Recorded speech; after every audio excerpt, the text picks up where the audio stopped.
Deus. Boa noite, gente.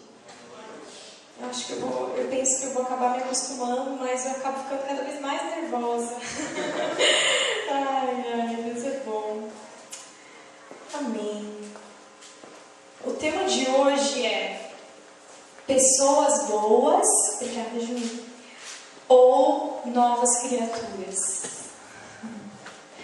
E eu vou começar com uma perguntinha bem picante, assim, talvez alguns já viram no Face, né? Mas quem não viu, então você vai ouvir agora.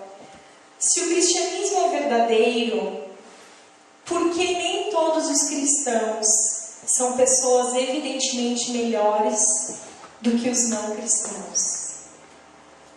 Para pensar, né? Você já deve conhecer, você já deve ter falado muitas vezes: meu Deus, eu conheço aquele cara, aquela mulher, uma pessoa tão boa, meu Deus, só não tem Deus, mas é uma pessoa, olha, que tem uma conduta exemplar, é uma pessoa honesta, né? Contrapartida tem aquele fulano que está lá na igreja, não sei o que, há tanto tempo, e pelo amor de Deus, né? Ai, eu já falei bastante isso, já falei bastante. O que acontece? Por trás dessa pergunta, né, se o cristianismo é verdadeiro, por que algumas pessoas não cristãs, elas parecem ser melhores do que muitos que são cristãos? Existem duas coisas. Uma coisa razoável de se falar, de se pensar, e a outra que não é nada razoável.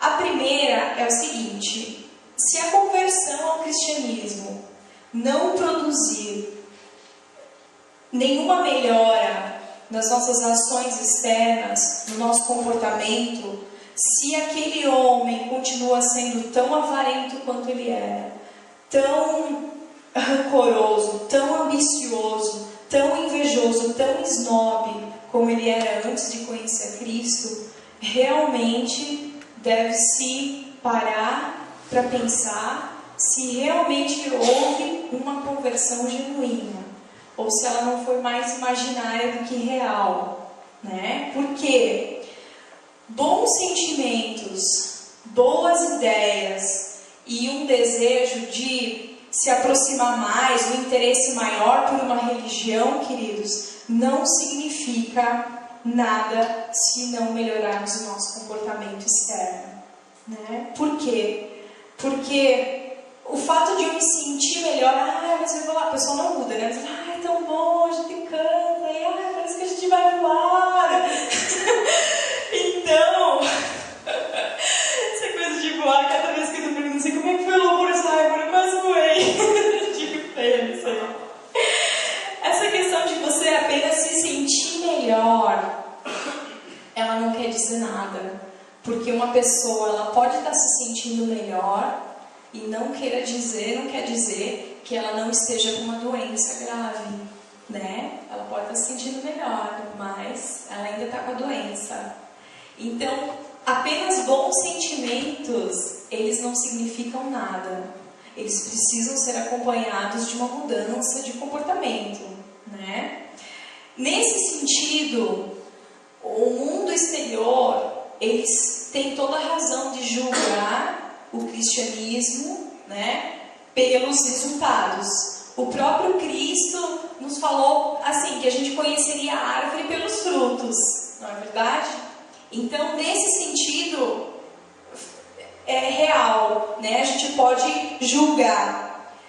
Quando nós cristãos nos comportamos mal ou deixamos de nos comportar bem perante o mundo, nós estamos colocando o cristianismo em credibilidade, né? Ele perde a credibilidade, está colocando em xeque a credibilidade dele. Então isso é muito sério. Então essa é a questão razoável de se pensar.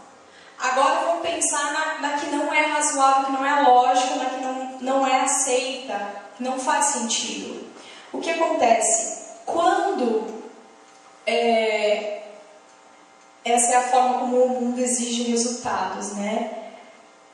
Deixa eu pensar bem para explicar para vocês. As pessoas de fora não apenas exigem que um homem melhore quando ele se converte, quando ele levanta a bandeira do cristianismo, né? Quando ele assume isso para a sociedade, quando ele é batizado e tal. Quando isso acontece, o mundo ele não só espera um comportamento diferente, uma melhora. O que o mundo faz? Ele acaba separando o mundo todo em dois blocos, em dois grupos: cristãos e não cristãos.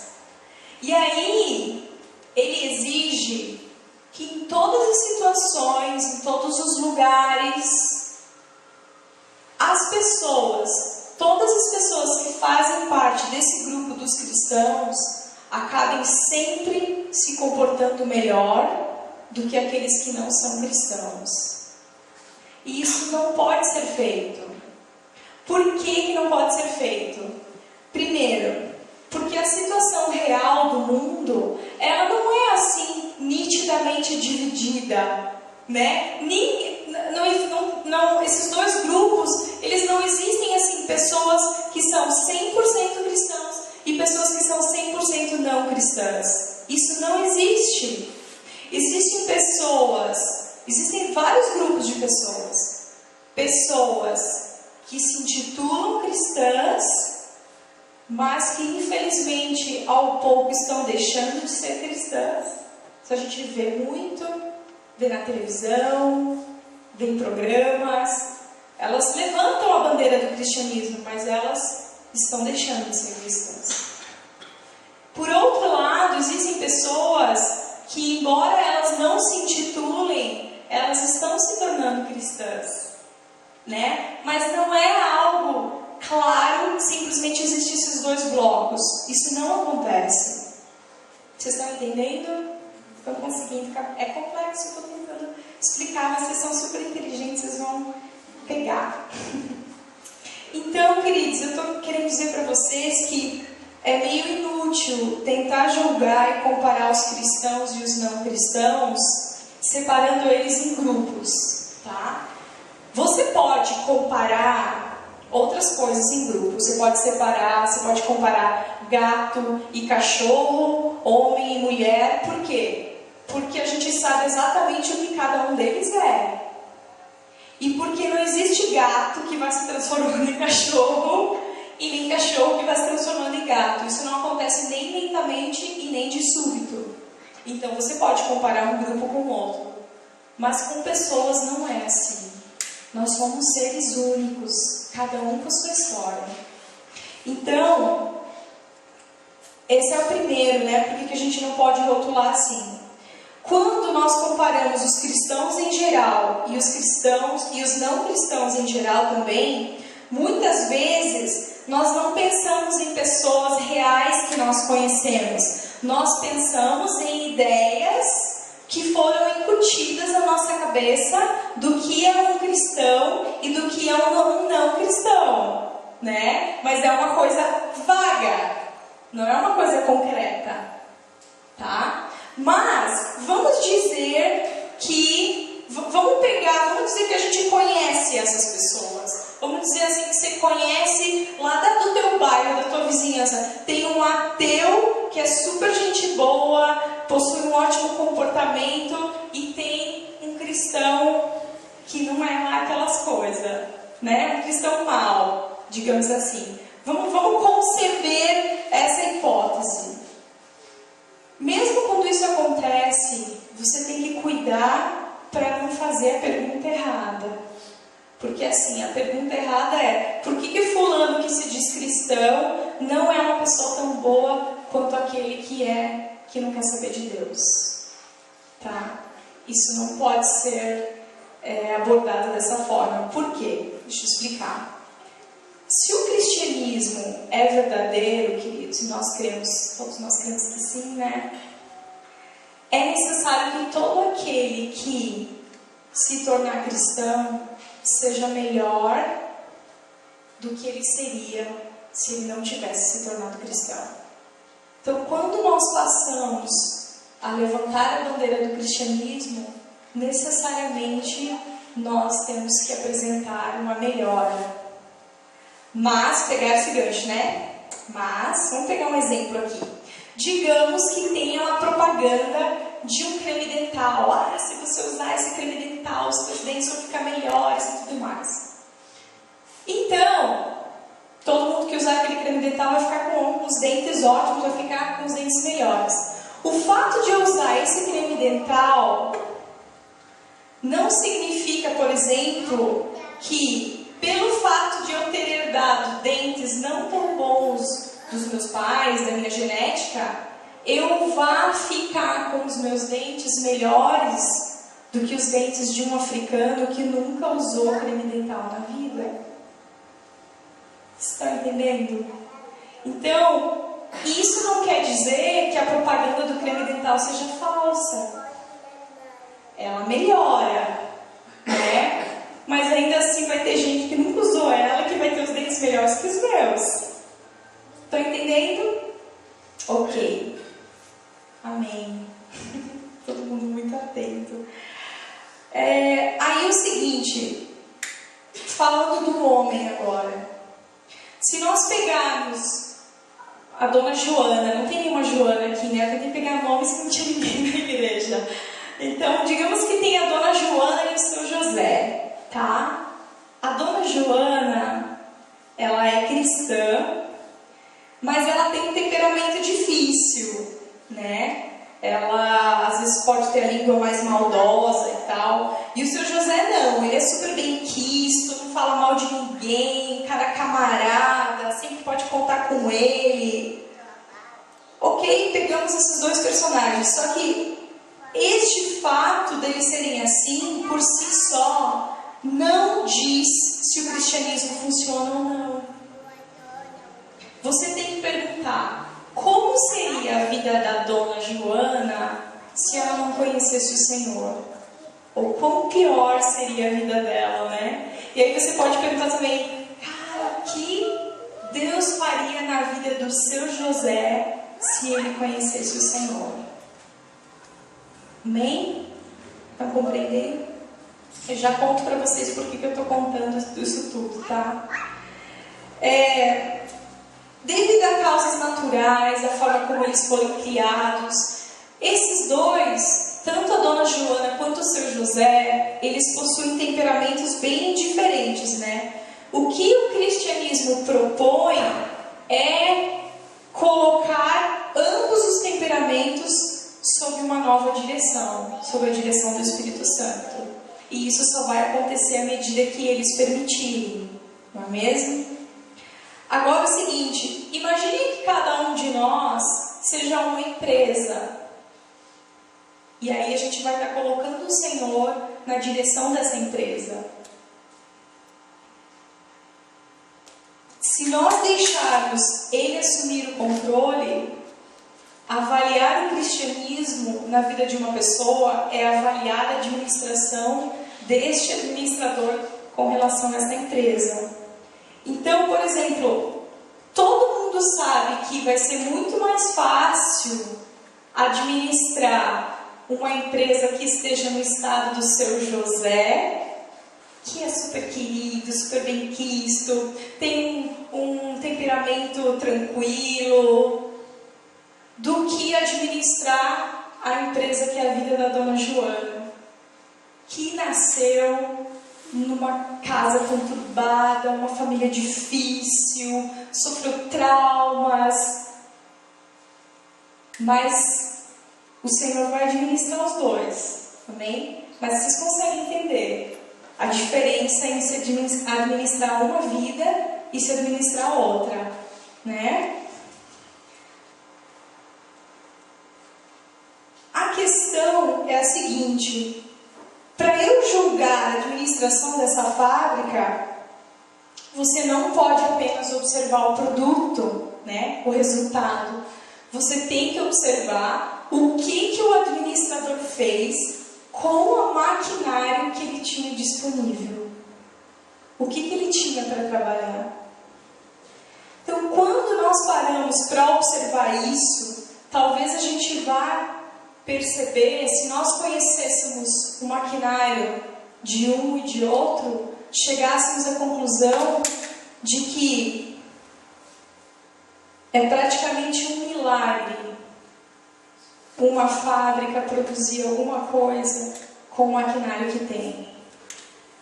E se você for analisar outra, você pode chegar à conclusão do seguinte: eu sempre achei que tinha uma produção muito boa, mas analisando agora o maquinário que tem, até que produz bem menos do que poderia produzir. Amém? Está entendendo? É por isso que Deus não tem filhos prediletos.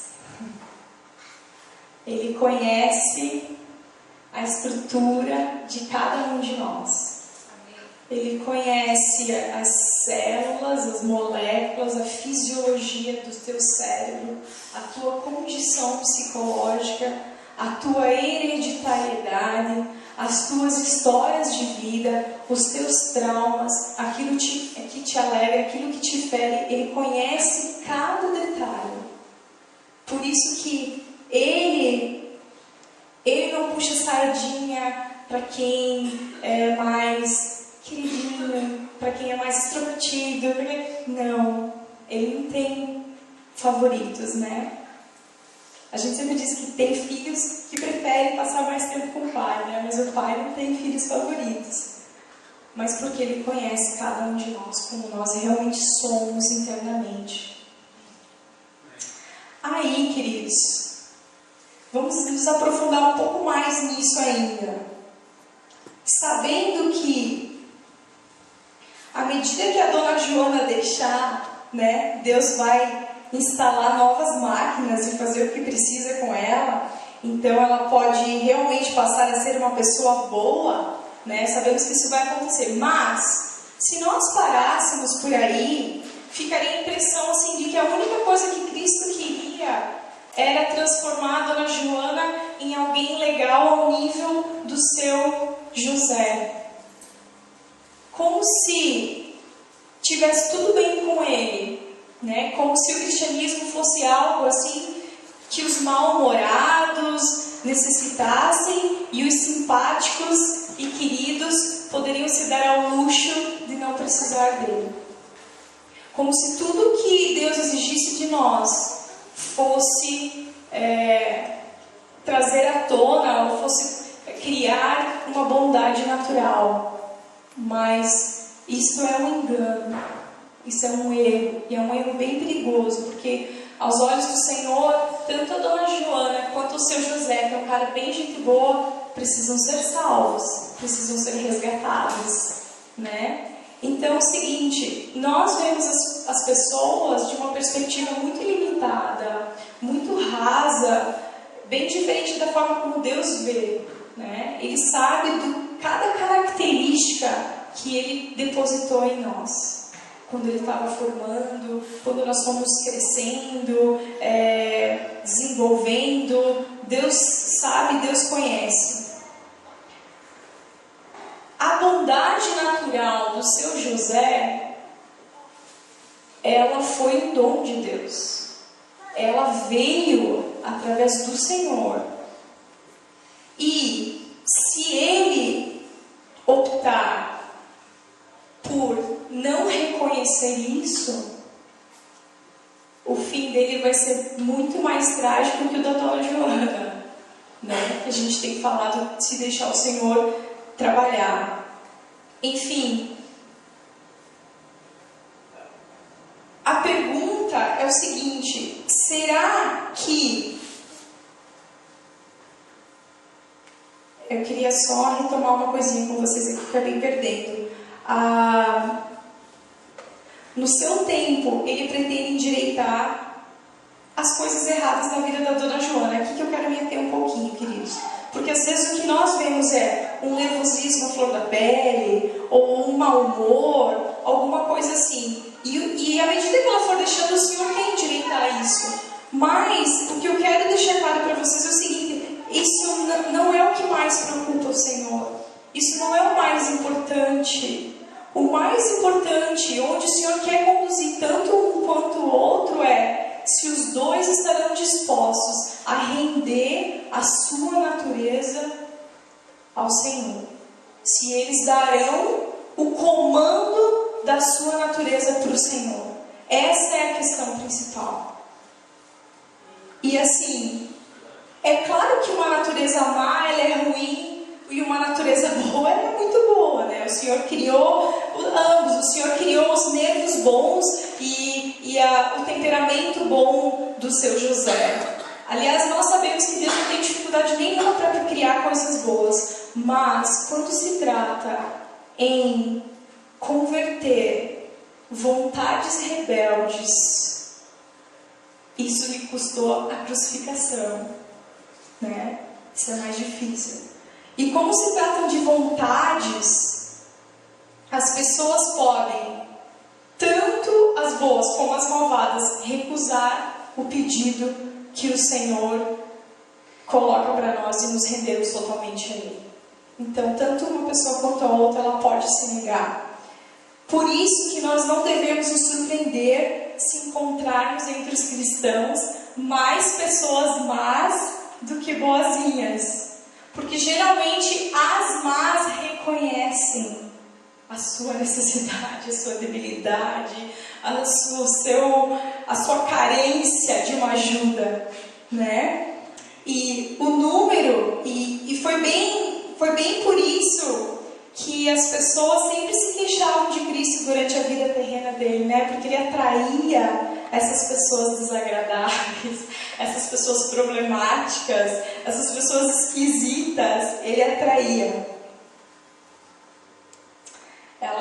As pessoas sempre se queixarem, elas vão continuar se queixando, né, gente?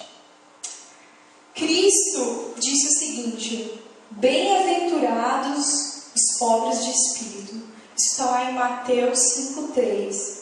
E depois, né, ele acrescenta como é difícil um rico entrar no reino.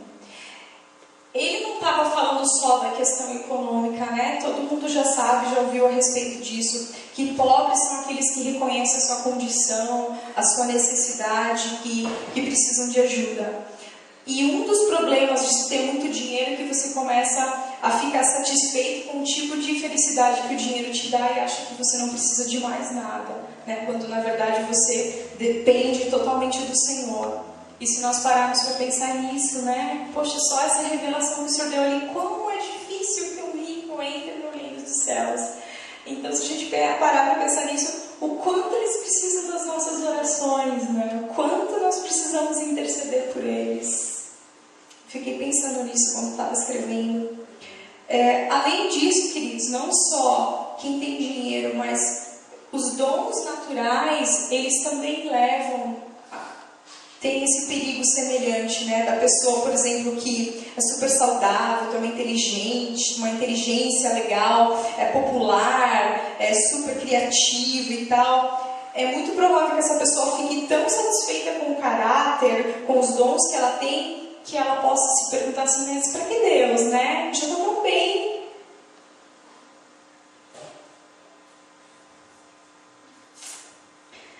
Se para essas pessoas não é difícil ter uma boa conduta e elas acabam achando que elas não precisam do Senhor, elas estão andando por um caminho muito perigoso, um caminho de morte, na verdade, né?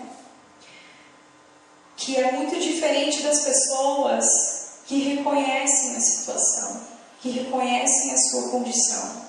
Das pessoas más, das pessoas desagradáveis, das pessoas inquietas, nervosas, com problemas, tímidas, covardes, solitárias, revoltadas, desistentes.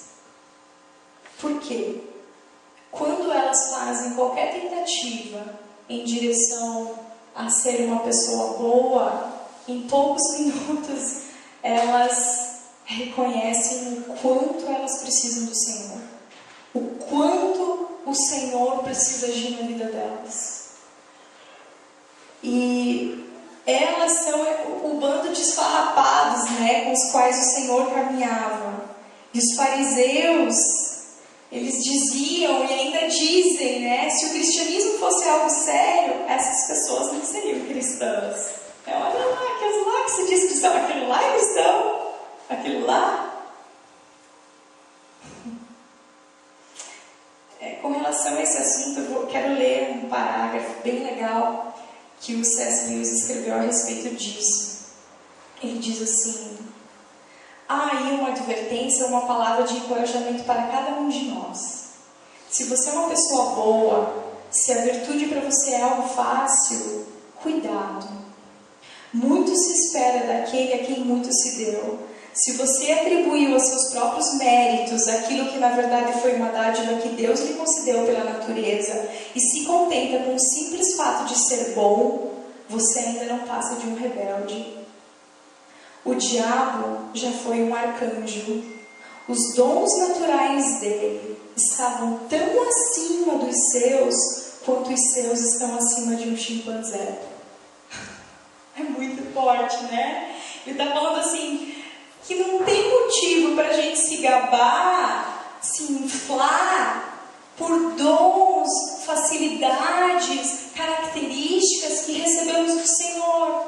Sabe, se você é uma pessoa que você, poxa, sou boa nisso, sou boa naquilo, não tem necessidade de nós, não tem um porquê nós nos inflarmos. Nós precisamos reconhecer que tudo isso veio do Senhor, tudo isso. Porque o diabo, ele já teve muitos dons naturais, muito maiores do que a gente pode imaginar.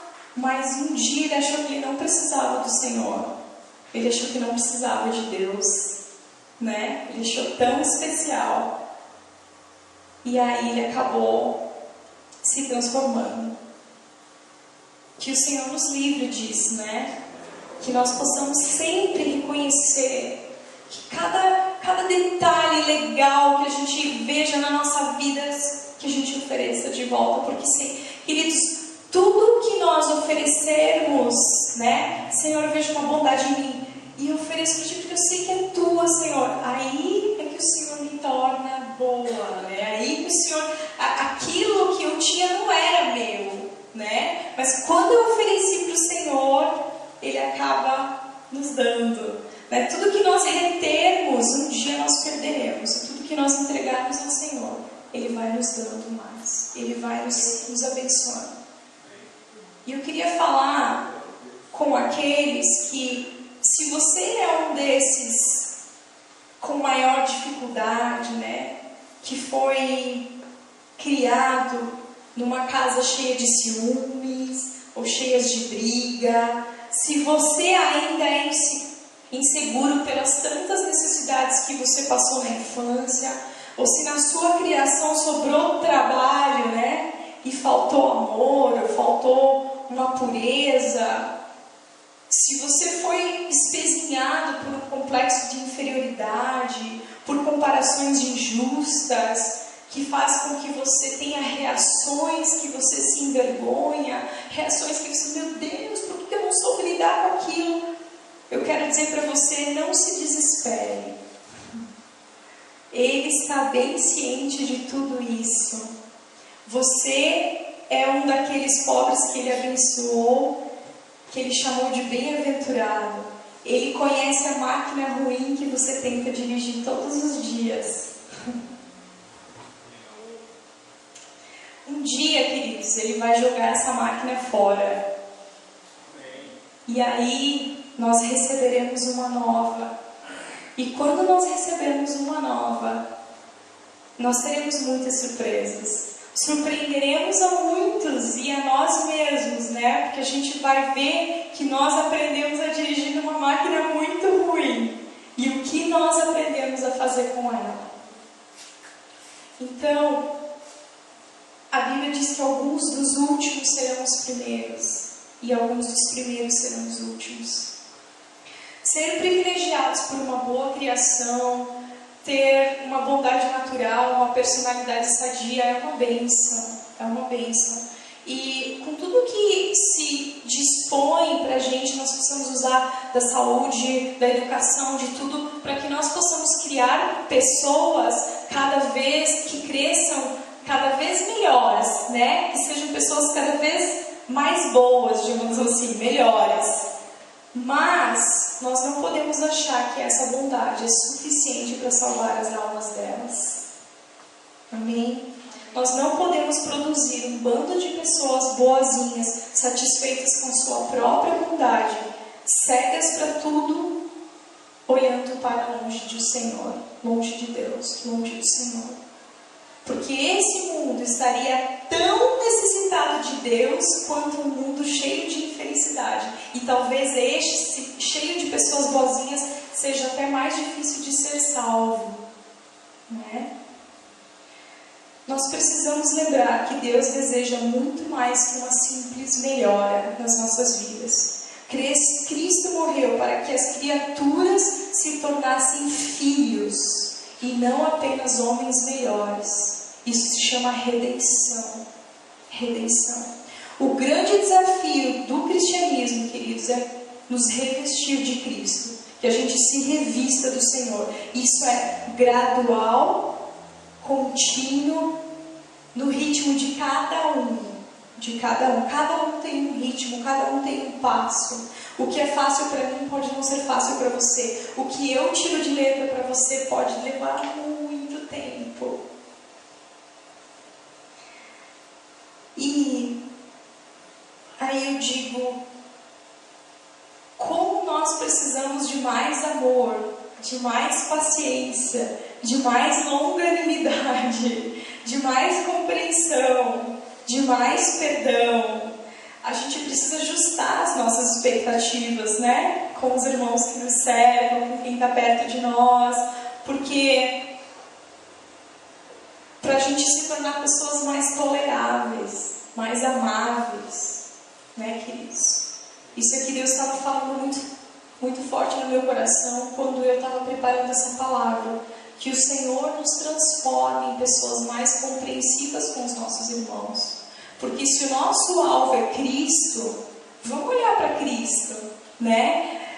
E não é fácil, ele não é pouca coisa, porque se ele fala assim, as minhas misericórdias se renovam a cada manhã, e este é o motivo de vocês não serem consumidos, pensa, quem já não se agarrou nessa promessa maravilhosa do Senhor? Quem nunca pisou na bola feio, ou com o pai, com a mãe, com o marido, com a esposa, com um amigo, que você sabe que você pisou na bola, você fica envergonhado, você como é que fui fazer isso? Como é que eu pequei de novo? Você está envergonhado, você está mal. E aí de manhã você lembra dessa promessa. As misericórdias do Senhor se renovam a cada manhã. E é bom demais receber essa graça, saber que o Senhor mais uma vez está te dando uma chance. Então, se nós sabemos receber isso, nós precisamos aprender a dar, né? Se nós recebemos essas misericórdias a cada manhã, quando nós acordarmos de manhã, a gente precisa lembrar, eu preciso dar misericórdia hoje de novo, porque eu recebi, acabei de receber, acordei, acabei de receber misericórdia do Senhor. Senhor, me ajude a dar misericórdia. Quando alguém pisar no meu calo, quando alguém me magoar, quando alguém for injusto, me ajuda, Senhor, a liberar misericórdia. Me ajuda a liberar misericórdia. Se o Senhor falou que Ele não vai mais se lembrar das nossas transgressões, vamos fazer um esforço para esquecer das transgressões dos outros também, né? É tão bom saber, ai Senhor, que bom, o Senhor não vai mais lembrar daquele pecado que eu me arrependi, confessei. É tão bom saber que o Senhor não vai mais se lembrar. Senhor, vou me esforçar para esquecer as transgressões que eu sofri. Amém? Mais uma coisinha. O Senhor, Ele diz lá em Romanos 5,8 que Ele nos amou quando ainda éramos pecadores. Ele nos amou antes, queridos, antes de nós nos entregarmos para Ele, antes de começar a grande transformação nas nossas vidas. Então, nós não temos o direito de esperar que as pessoas fiquem do jeitinho que a gente quer para então começar a amá-las. Nós não podemos, porque o Senhor não nos tratou assim, graças a Deus. Ele não nos tratou assim. Ele nos amou antes, quando nós ainda éramos pecadores, diz lá em Romanos. Então, decida amar, decida, é uma decisão, decida querer o bem. Se você enxerga algo que você não acha legal e tal, você diz assim: Senhor, eu decido amar essa pessoa, eu decido, antes dela ser transformada pelo Senhor, antes do Senhor fazer essa obra na vida dela, antes do Senhor consertar aquilo que eu estou vendo que o Senhor precisa consertar, eu decido amar antes, como o Senhor me amou antes.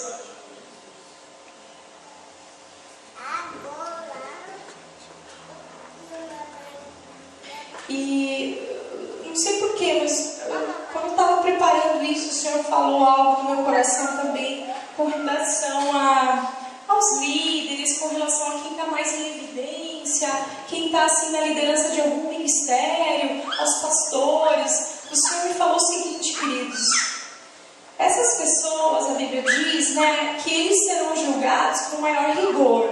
Amém? Amém? Então é como se todos nós fôssemos fazer uma prova, né?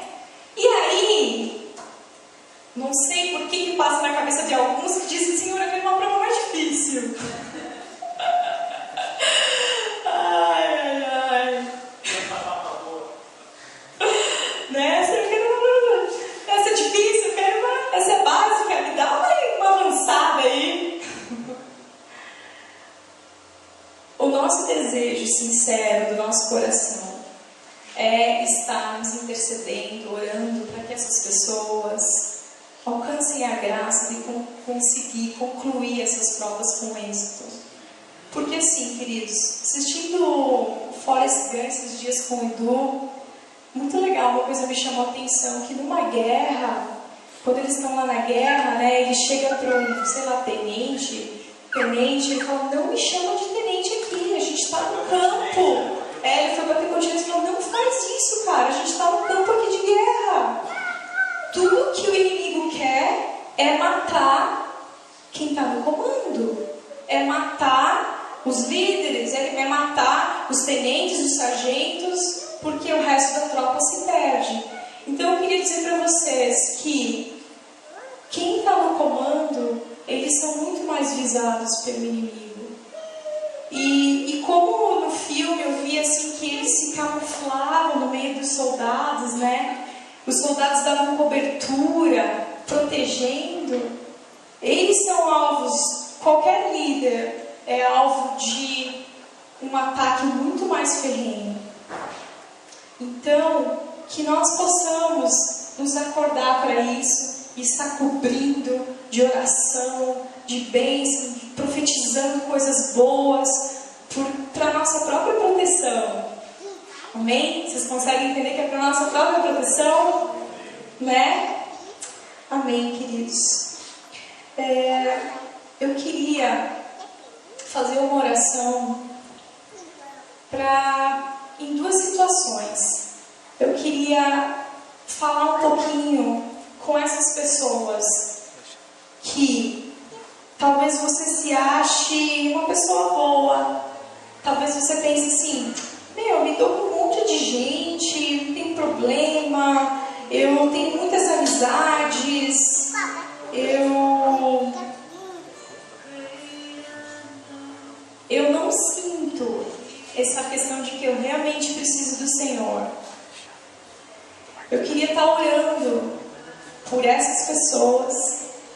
Se você ainda não se convenceu do quanto você precisa do Senhor, do quanto você precisa que o Senhor te mostre a tua real condição e daquilo que o Senhor quer fazer na tua vida, eu quero orar por você. E eu também quero orar para os pobres de espírito, né? Você que assim já está um tempo na caminhada, mas você está cansado. Você está cansado, você se decepciona tantas vezes contigo. Meu Senhor, eu sei o que eu devo fazer, eu não consigo. Como Paulo falava, o que é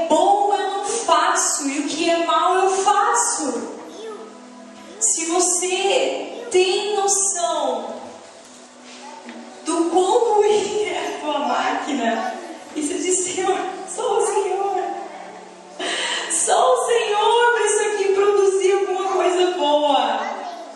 Só o Senhor para me fazer me transformar naquilo que o Senhor sonha para mim. Porque para mim é tão difícil, Senhor. Para mim é tão difícil. Se você deseja vir à frente, você pode vir.